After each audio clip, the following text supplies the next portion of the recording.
love the chase and the hunt, and I set the pace when I'm running. I always Namaste friends.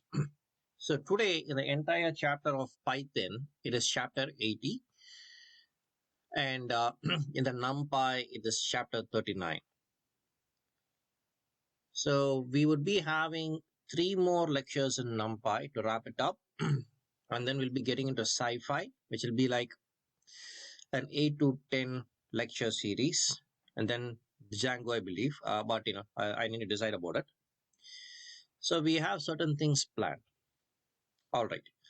So in the last lecture, we saw about LCM, which is either the least common multiple or the lowest common multiple.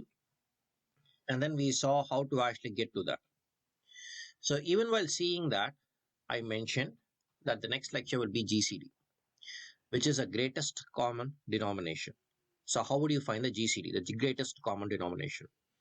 It is also known as the highest common factor, HCF. So when we were in the 5th grade, 6th grade and stuff of that nature, we got used to it. I'm not sure what was your take, but this is just seeing how to do it in Python, right? That is all we're doing, right? So the HCF is the biggest number that is a common factor of both the numbers. Okay, I still did not understand. So that is why we are here. Let's actually take this code and let's actually run this. So by this time, needless to say, we know this. My apologies. By this time, we should be knowing that, import NumPy as MP, the number 1, number 2, and the NP dot. Last time it was LCM, and this time is this GCD. So the GCD of 6, 9, and we say print x. So let's see the answer. The answer is 3. And why is it 3? Because 6, 9, if you do it by 3, 2, 3, and then you do it one more 3. So that is, you still have, it goes by 3.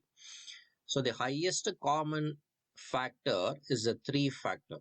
Okay, see here, because 6 divided by 3 is 2 and 9 divided by 3 is 3. That is exactly what I said. So the highest number, both numbers can be divided, is called the highest common factor or the greatest common denomination. Okay, so this is what it is. Now the same thing we are going to be finding it in the GCD array. So last time the GCD array we used the reduce function, I believe, in the LCM. The same reduce function can be used in the array. Okay, the GCD function reduced array by 1 dimension. So let's see how it actually works. We can take this and we can run this. This is a single dimensional array, and then we say reduce ARR, and then we say print x. So this is 20, 8, 32, 36, 16. From the way I see it, it's like if I take 4, 5, 2, 8, 9, 4, I think the 4 actually goes quite a lot of time. So let me see. Yeah, 4. And that is exactly what I said. So 20, 8, 32, 36, 16. I can divide it by 4. So 4 goes a lot of time. So this is going to be the highest time it is going to be divisible is 4. And that is why this is called the 4. All right. So it returns 4 because the highest number, all values can be divided by. Okay, so I think this, the GCD is over. I trust you have actually watched it, probably liked it. And if you have any questions, kindly contact me. Like always, I would like to thank 2 persons.